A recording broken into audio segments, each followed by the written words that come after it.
we're going to go over the trochlear nerve, the fourth cranial nerve in this video. If you guys watched the oculomotor nerve video, I appreciate it because it's going to have a lot of relationship with this nerve. All right, so let's talk about the fourth cranial nerve. But again, when we're talking about these, we need to know a couple things. One thing is we need to know where does it originate? Okay, so we need to know where does it originate. That's the first thing, okay? Second thing is we need to know the course of the nerve. So what's the course of the nerve? Then we need to know what structures is it innervating. So what structures are innervated? And then the last thing we need to talk about is what can happen if for some reason this nerve is damaged, and what are the clinical correlations related with that? Okay, because just to know the nerve is not good enough. We really want to understand what happens if this nerve is affected, because it could help in our differential diagnosis of certain patients, right? All right. So first off, where does it originate? Okay, so it's going to be found in the same place that you're going to see within the oculomotor nerve, just a little bit lower. So you're going to find it within the midbrain. To see really where it is exactly, let's go ahead and take and look at the actual brainstem from an anterior view. So let's look at this guy right down here. So if you guys remember from the oculomotor nerve, we said that there was a little cavity right here in the midbrain, and this was called the cerebral aqueduct. Then we said around it is going to be a little bit of what's called the periaqueductal gray matter. Now, here's the difference. We said the third cranial nerve was on the sides of these, right? Well, here's the difference. On the back here, you're going to have these colliculi. Now, these colliculi play a role within reflexive head and eye movement with response to an auditory stimulus. In response to an auditory stimulus, whereas the ones above were with response to some type of visual stimulus. All right, so now this structure right here is actually called the inferior colliculus. Okay, inferior colliculus. Now the fourth cranial nerve, let's do this one in a brownish color here. The fourth cranial nerve is actually going to be located again on the sides of the periaqueductal gray matter. Now here's what's really important. When the fourth cranial nerve exits out of the midbrain, it's going to cross. Wow, that's pretty cool, right? So it's going to cross. So in other words, the nucleus of the fourth cranial nerve on the left side of the midbrain will go to the right eye. The nucleus on the right side of the midbrain will go to the left eye. And it'll actually move alongside, let me actually kind of fix this right here. It'll move alongside the midbrain very tightly. And this is one of the nerves that actually has the longest course, in the entire cranial cavity. And when it runs, it actually will run right there. Okay, so it'll actually come out from the sides of the midbrain and then come out anteriorly. Okay, so again, we know where it originates. We know it originates in the midbrain on the sides of the periaqueductal gray matter at the level of the inferior colliculus. And just for the sake of it, again, what would be on the sides here? This would be your medial lemniscus. This would be your medial lemniscus. This is carrying ascending sensory pathways. And then anterior over here, you're going to have the crux cerebri, which is carrying descending corticospinal pathways, which are going to be all motor pathways. And then if you really remember here too, there was going to be the interpeduncular fossa, which is going to have a little bit of cerebrospinal fluid in it, right? All right, cool. So we know where it originates. We know it originates in the midbrain on the adjacent sides of the periaqueductal gray matter, medial to the medial lemniscus, and it's going to be at the level of the inferior colliculus. And we know that the nerves are going to cross and come out the sides of the midbrain, and we know it's going to have the longest course in the cranial cavity. Cool deal. All right, let's see this now. Let's draw it like this then. Okay, so what would this structure right here be in the back? This would be the superior colliculus, and this bump right here would be the inferior colliculus. What was the nerve, just for the sake of it, that was coming out at the the superior colliculus? Like I already gave you the answer. This would be cranial nerve 3. This one will be cranial nerve 4. Okay, so let's do this one in brown. Now, again, we said it will come out the back, and then it'll exit on the side of the midbrain.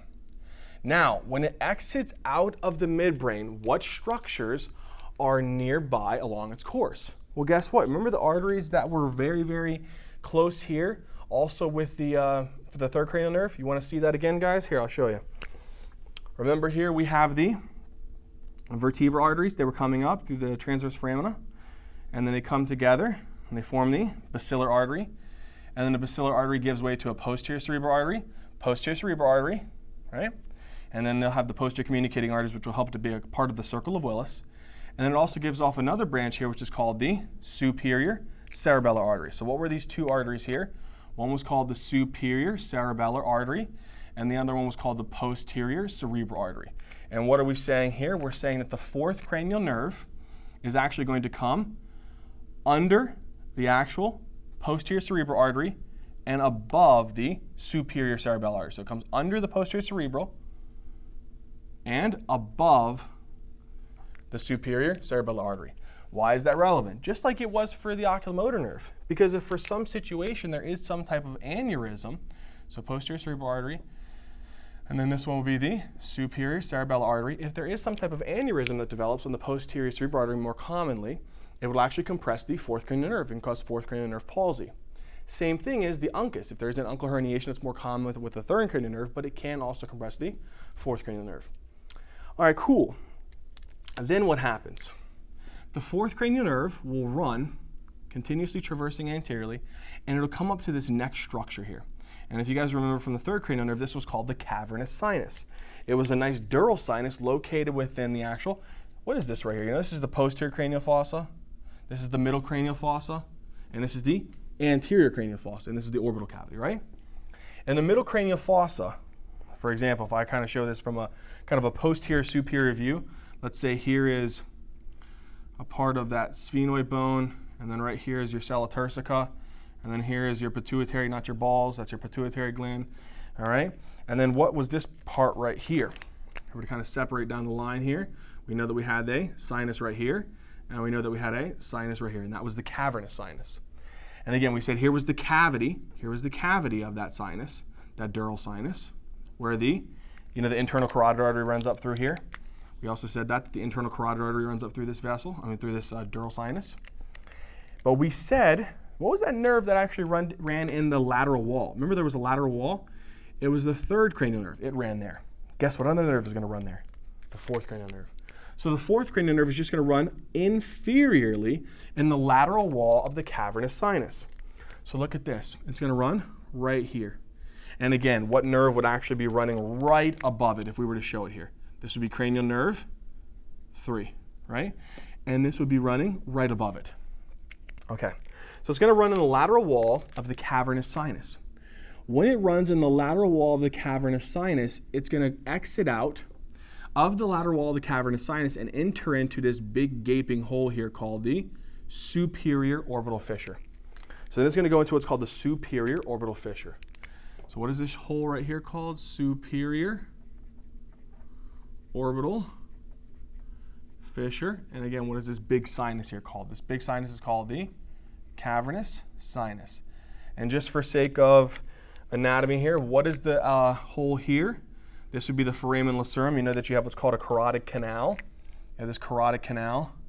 And then from that carotid canal, you have this big hole here called the foramen lacerum. And if you guys remember, we said this was where the internal carotid artery runs through. The internal carotid artery comes up through here and runs up through the cavernous sinus, right through the cavity. And we said this is clinically important because if there's some type of aneurysm of the internal carotid artery or thrombosis of the internal carotid artery, it can compress the fourth cranial nerve and maybe even the third cranial nerve. We'll talk about that in a second. Okay, so we know its course so far. Cool deal. It continues through the superior orbital fissure. But now we need to look at this from a little bit of a different view. I want to look at this from another view. So now what I'm doing is I'm looking at this from the lateral side. Now what I want to do is I want to take my eyes and I want to fixate it. Pretend here's my eyeball. Here's my beautiful eyelashes, and I'm staring into the orbital cavity. I'm looking in it. So you guys are looking at me now. That's the view. So it's looking right here. In the orbital cavity, if you were to imagine your orientation, let's say this is the temple side. So this is the temple side, okay, over here. This would be the actual nasal side of the bone, of the orbital cavity, all right? And this is the posterior part of the nasal cavity. I'm sorry, the orbital cavity.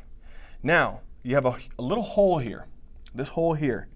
This hole here is carrying a special nerve, and this is actually going to be called the optic canal. And this is carrying the second cranial nerve, the optic nerve, along with the retinal artery, right? Now, what happens is, this is big hole here, which is the superior orbital fissure. I'm just looking at it from the anterior view. So what is this hole right here called? It's called the superior orbital fissure. What happens is, if you remember, what was this blue structure here? This was called the common tendinous ring, or we called it the annulus of Zen. Annulus of Zen. And why was that important?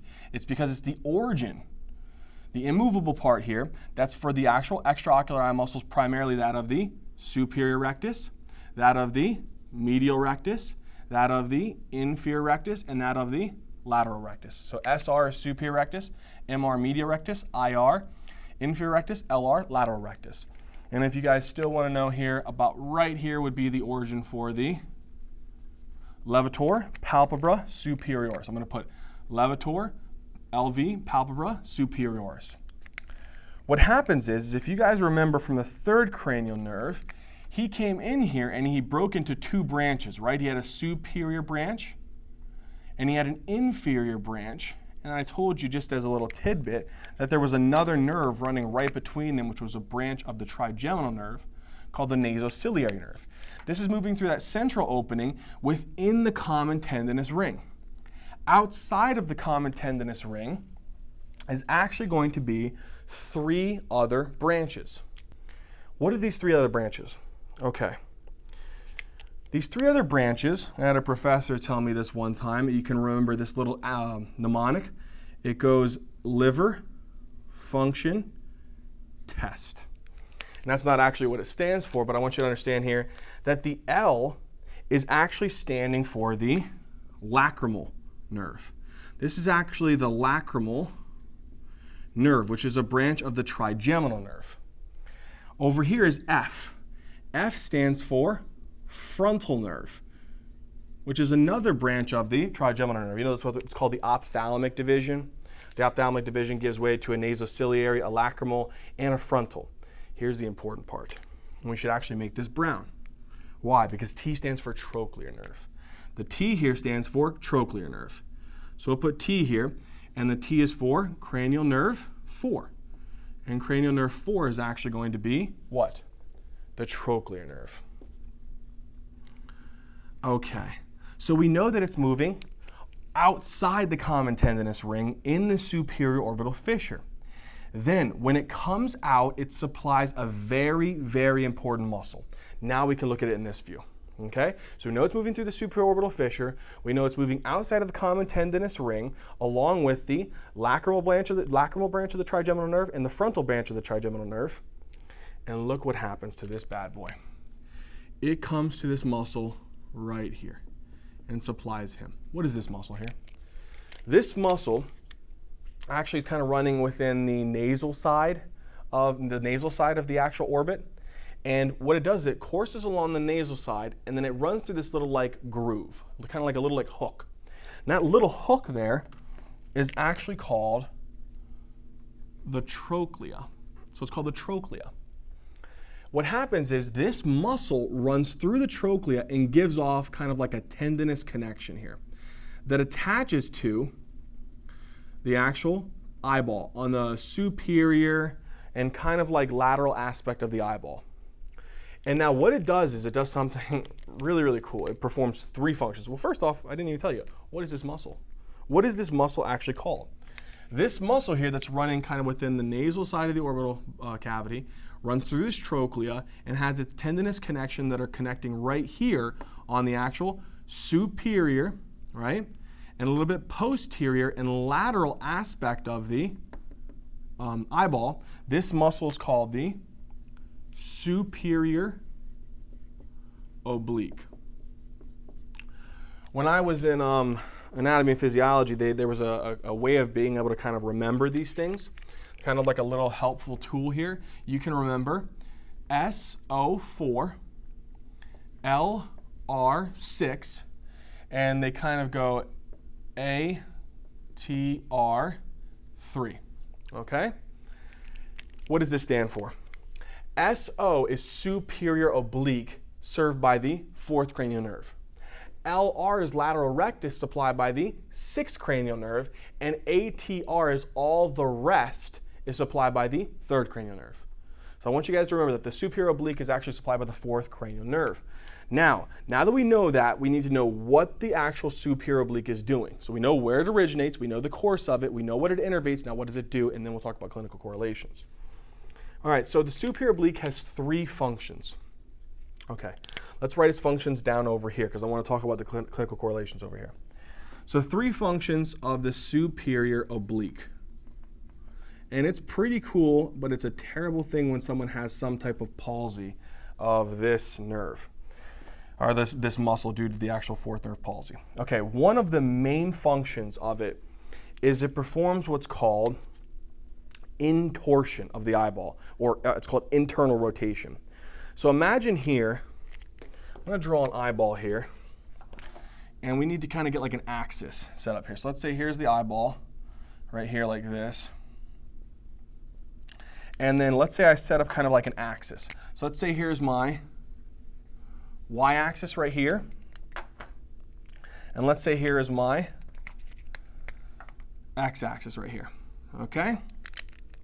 Now, what the superior oblique can do is when it contracts, it can actually change the axis, this y-axis, to move like this. So imagine it kind of doing like this type of rotation. It's kind of inwardly rotating. It's not medially rotating. It's like an intorsion of that. It's kind of spinning the eyeball like this. And when it does that, look what it does to the axis. It changes the axis here. So imagine it like this now. So now imagine the axis is kind of shifted a little bit. So imagine it kind of like this now, right? So now the actual eyeball is shifted a little bit. This is called intorsion. So imagine this is the nasal side, and this is the temple side. So it's rotating inwardly. That's called intorsion. That is one of the most powerful functions of this muscle. So it performs called intorsion. So one function is intorsion, or they also call it internal rotation.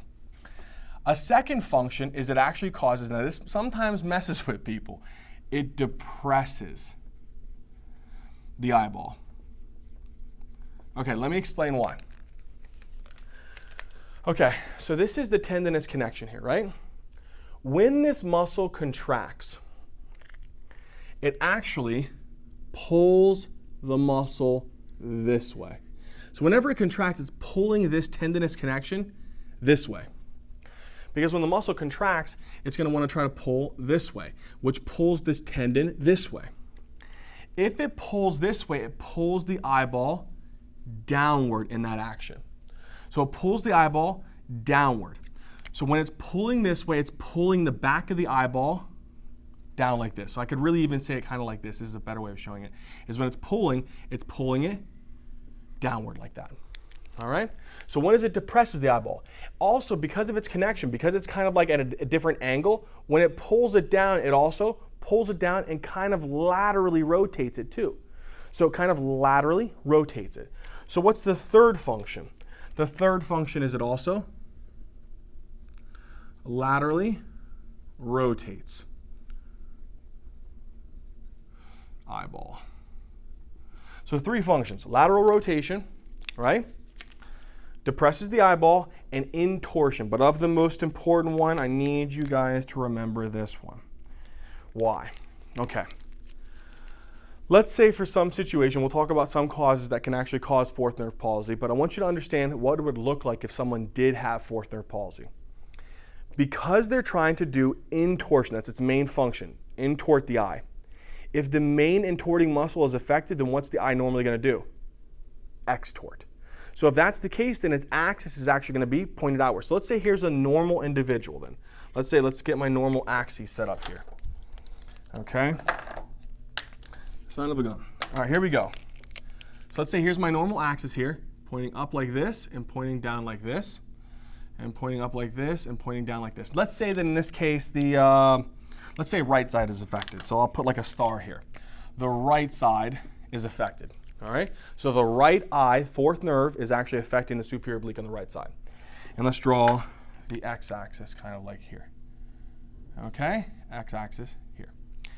Normally the eye's like this, right? But if they have fourth nerve palsy, what's the axis going to show now? Now the axes are going to be going like this now. So now the actual y-axis is going to take on this type of formation. Now the eye is going to extort outwards, okay? Not only that, but what else does the actual superior oblique do? It also depresses the eyeball and laterally rotates it. So what else will the eyeball do? It'll extort, but it'll also kind of move up into the upper eyelid. So not only that, it'll move outwards, sorry, not outwards, it'll extort and kind of move up underneath the eyelid. So if you kind of look at the person like this, it would look somewhat like this. And here's the palpebra, inferior palpebra. And let's say here's this person's eye. We'll do it here in blue.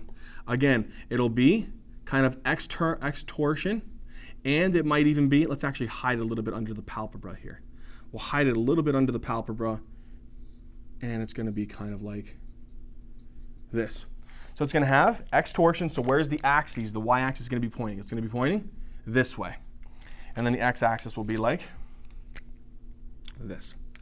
Okay, that's what you're going to see in these people. They're going to have an extorsion of the eyeball. It's going to be naturally kind of rotating outwards, and it's going to be a little bit hidden underneath the upper eyelid. Okay. Now, that's not what you'd normally see in this person. Okay, like you won't normally see that all the time. What you're going to see, one of the clinical things that you'll see within this individual is because they have this extorsion, they have what's called diplopia. So they have a kind of like a blurred vision due to like their visual fields are being affected. So because of that, they're going to want to try to get as comfortable as possible so that it doesn't actually cause this double vision. So now let's think about this. If this is actually leaning this way, if the axis is like this, let's say I turn my head to the actual, away from the paralytic side. So let's say I turn it to the left. So now I'm going to turn my head away from the paralytic side. What will happen to this actual person's visual axis then? Let's say that this is turning it away from the paralytic side. So in other words, I'm turning it to the left, turning my head to the left. If that's the case, then whenever you turn your head to the left, let's show this person's like neck leaning this way. Let's say that the person's neck is all the way frecked up and it's like this, right? So they're leaning their head like this. If they're leaning their head like this, then what's going to happen to the normal healthy eye? Its axis will move like this, okay? Because when you lean your head like this eye over here is going to be starting to have a action over here. It's going to intort. It's going to intort. But this eye, it can't intort. What's it going to do? It's going to be stuck in extorsion. So it helps to have their visual fields aligned, because right now this visual field is not aligned with this visual field, and they'll have double vision or diplopia. If they lean their head to the left, their visual fields come back in alignment, and now they'll have normal visual field. They will no longer have diplopia. And another thing is also because their eye is a little bit upward, they're going to be like this. They're going to have their chin tucked in too. And it's because they want to get at the level of the visual field. So they'll have their chin tucked in and their head tilted to the left. That's one of the things that you'll see within these people with having fourth nerve palsy. If they turn to the peritic side, oh my goodness, it's going to be terrible. So let's say that they do turn to the peritic side. That's when they have really bad diplopia. So again, their eye is normally leaning this way. So now what's going to happen? Let's say that I have them turn to the right side, to the peritic side. It's normally extorted. So now let's show its neck kind of like this. He's leaning to the other side now. If he's leaning to the other side, when you do this, what should the eyes do? Okay, if I'm leaning to this side, the left eye should extort, and then the right eye should intort. Well, this isn't extorting. What's going to happen to this guy? This guy is going to do what? His is going to come out like this. And look what's going to happen. Their visual fields are going to be completely disturbed. Okay? So whenever they turn to the paralytic side, it would be extremely, extremely affected, because this muscle, the intorting muscle, is affected. So this person can do extorsion and intorsion of the healthy eye. But whenever they lean to the paralytic side, it's actually going to cause extreme diplopia. So normally you're going to see these people, again, what are they going to be doing? They're going to be leaning their head to the left and having their chin tucked in. Okay? So that's one of the things that you'll see within these individuals. Okay, cool. Now we know what do we know? We know where does it originate, we know the course of the nerve, we know what structures are innervated, we know the clinical correlations, we know what it'll be presented as, what could be some causes. It's going to be pretty much similar to whatever you saw within the actual third nerve palsy. Okay, so if there was some type of aneurysm, if there was some type of posterior cerebral artery aneurysm that was actually compressing what? The fourth cranial nerve. If there was some type of, but this is a little bit of a tricky one. What if I actually damage the right nucleus? It's actually better seen on this side. Let's say I damage the right nucleus of the trochlear nerve. If I damage the right nucleus of the trochlear nerve, which eye would be affected? The left, okay? The left superior oblique. But if the nerve itself along its course is affected, then it's going to be ipsilateral. So remember that, don't get that confused. If the nucleus of the fourth cranial nerve is affected, it'll be the contralateral superior oblique that will be affected. But if it's along the nerve course, then it'll be ipsilateral. So for some reason, let's say that you have a hemorrhage of some vessel here. So maybe some type of hemorrhage. Maybe there's some type of abscess. Okay, maybe there was some type of infarction.